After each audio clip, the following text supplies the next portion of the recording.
Now we are going to start with the human digestive system.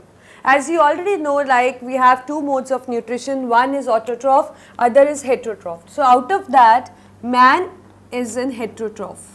Heterotroph means he cannot prepare its own food. The man cannot prepare its own food, depends upon autotroph directly or indirectly. And if we talk about the sub mode of heterotroph, that how it obtain nutrition, so it shows actually holozoic mode of nutrition. It shows actually holozoic mode of nutrition, and we have already discussed that holozoic mode consists of ingestion, digestion, absorption, assimilation and egestion. So these are the following steps what a man performs during the digestion of the food.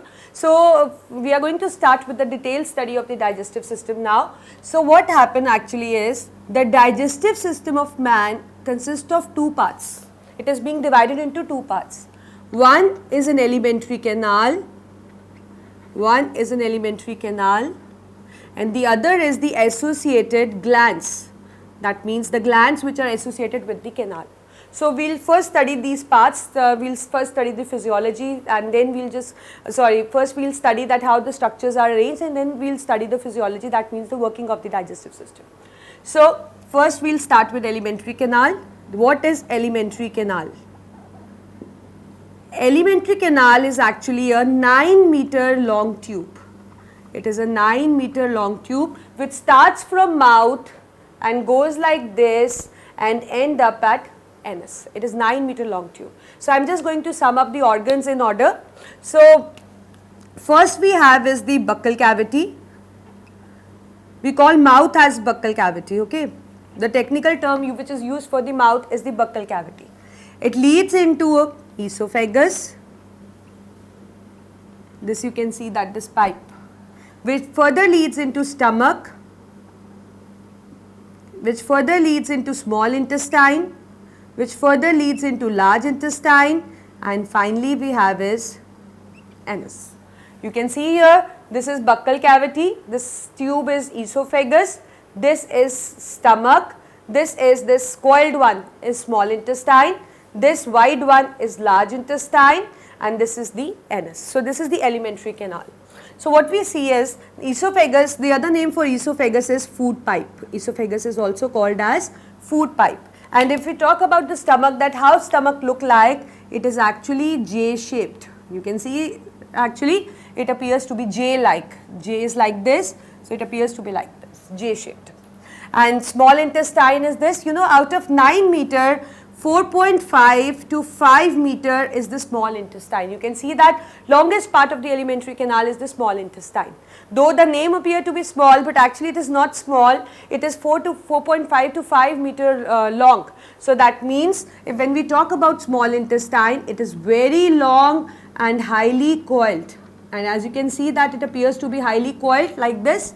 And so what we do is we divide small intestine into 3 parts, like we have this kind of tube. So let's say that this is a coiled tube. So we divide the first part into another part. We give a specific name to the middle one and give a specific name to the third one. So the first part of the small intestine is called as duodenum. The middle one is jejunum, and the last one is the ileum. So these are the 3 parts of the small intestine, this coiled one which is present here. So though I think you got it, that though the name is small, but actually it's not small, it is the longest part of the alimentary canal, which is 4.5 to 5 meters long actually. And now coming to large intestine. Large intestine is short but wide. You can see that this one is actually a large intestine. Again, it is being divided into 3 parts. The first part is called as cecum, the middle one is called as colon, and the third part is called as rectum. Like this is cecum, then colon, this is rectum, and then finally the anus. Then we have is the anus. So this is actually the part of the alimentary canal. I think you got it, that alimentary canal is actually a 9 meter long tube starting from the buccal cavity, esophagus, stomach, small intestine comprising of duodenum, jejunum, ileum, large intestine comprising of cecum, colon and rectum, and finally we have is the anus. So this is what is an alimentary canal. Now Coming to the glands which are associated with it. So we see that there are different glands which are associated, and we have already discussed that we have two kinds of glands basically in body. One is exocrine and endocrine. Endocrine glands are concerned with the secretion of the hormones. So we won't be doing this here. And exocrine glands are concerned with the secretion of the enzymes. So we'll be covering the exocrine glands here. So the first gland which occur in the body, I'm just doing these I'm just trying to sum up these glands in order they are present. So the first gland is the salivary gland. The first gland is the salivary gland which is present in the mouth. You can see that this is the salivary gland. These are the salivary glands. They are the specific names for the salivary glands. They are not the single gland. It is of three types. It is maxillary, submaxillary,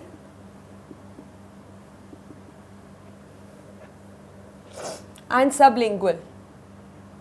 These are actually the name of the salivary glands which are present. You can see that it is present near ear, it is present below tongue. So this is what is the salivary gland. Now if we talk about the secretion, that what they actually produce is, so we see that salivary gland produce saliva. Salivary gland produce saliva. And what does saliva contain actually? It contains an enzyme, salivary amylase. It contains an enzyme, salivary amylase. And you know that what is the function of this enzyme? This enzyme actually acts on the sugar which is taken in the form of sucrose and help in converting it into, it acts on starch, what you take in the form, like it is a form of carbohydrate which you take. So amylase convert all the starch into maltose. So this is the functioning of the salivary amylase. So whatever food we eat, it converts the starch present in it into the simpler form, that is the maltose. It is not the simplest form actually, but still it is a simple form. So this is the first gland, the functioning of the first gland. The second gland which is present in sequence is a gastric gland, is the gastric gland. Where this gland is present? This is present in the stomach wall.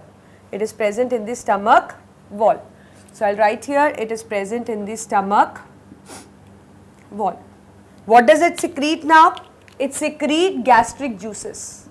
It secretes gastric juices. Gastric juices, as the name suggests, is not a single juice. It comprises of many, you can say, enzymes which are present in sequence. So what happened? The main gastric juice is the pepsin. The main gastric juice is the pepsin, and the function of this pepsin is to convert all the proteins present in a diet into peptones.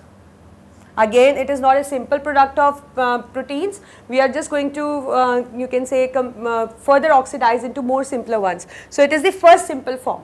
So we can, pepsin convert protein into peptones. But there is one problem, that pepsin do not function in a normal neutral medium, it functions in an acidic medium. So before the secretion of pepsin, what is secreted in the stomach? HCl is secreted. So what is the function of HCl? To provide acidic medium to pepsin, and moreover it kills microorganisms also. So what is the function of HCl? It provides acidic medium for the functioning of the pepsin, and secondly it kills the microorganism if some is present in the food, along with the food. But we know that acids are corrosive in nature. So how can you imagine that HCl being secreted in stomach and you are not affected? It is not like that. So what happened? In order to avoid the you can say a corrosive sensation, before the secretion of HCl there is a layer secreted which is very slimy, that is the mucus. Mucus is a slimy layer which lined the stomach wall first. So I'll just explain you again. See, gastric juices are secreted in the stomach. So what happened? The mucus layer is the mate which cover the inner lining of, which forms the inner lining of the stomach, and then in that presence HCl is secreted which kill microorganisms and provide acidic medium for the functioning of pepsin, and then pepsin start converting proteins into peptones. And there is one more enzyme which is present in a gastric juice, that is renin. It coagulates milk, or you can say it converts casein into curd. It converts casein into curd. So this is what is a second gland, that is the gastric gland. The third gland present in a body in sequence is liver. As you know that liver is the largest gland of a body. We all know that liver is this is the liver. It is the largest gland in a body. What does liver actually secretes? Liver secretes bile juice. Liver secretes bile juice, and what does bile juice formed of? It is formed of salts and pigments. It is formed of salts and pigments. They actually not really directly participate in the digestion. They just emulsify the fats. Their main function is to emulsify fat.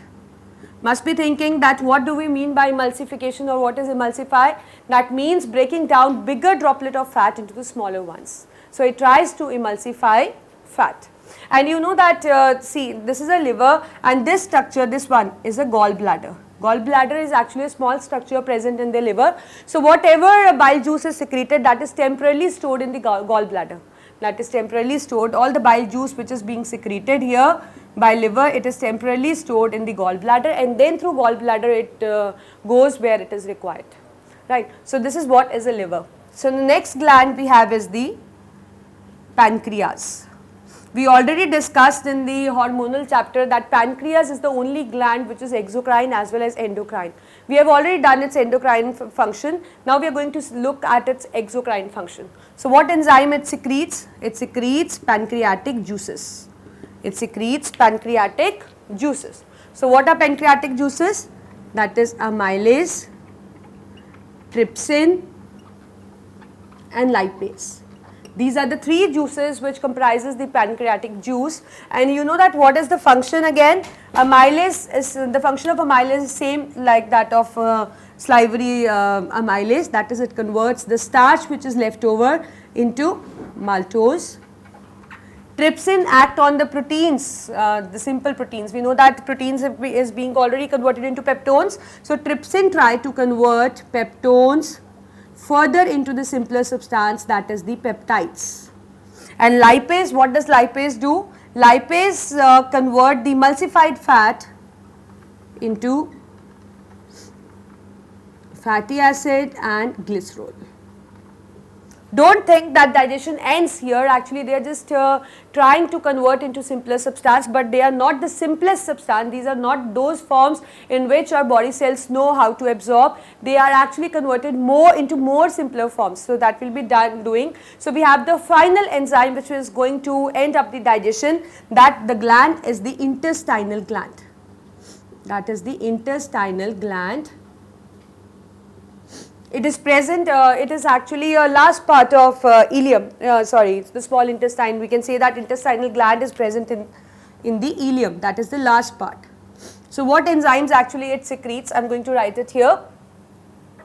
Ileum secrete eripsin. It secretes again this thing lipase. It secretes maltase. So these are the enzymes, actually the important enzymes which is being secreted by the intestinal gland, that is the ileum. So the intestinal gland actually secrete an intestinal juice which is actually a mixture of many enzymes. Out of these, the three important enzymes have been written here. So what does eripsin do? They just end up the digestion. How? They convert all the simpler fats which is being converted already into peptones into which is being already converted into peptides.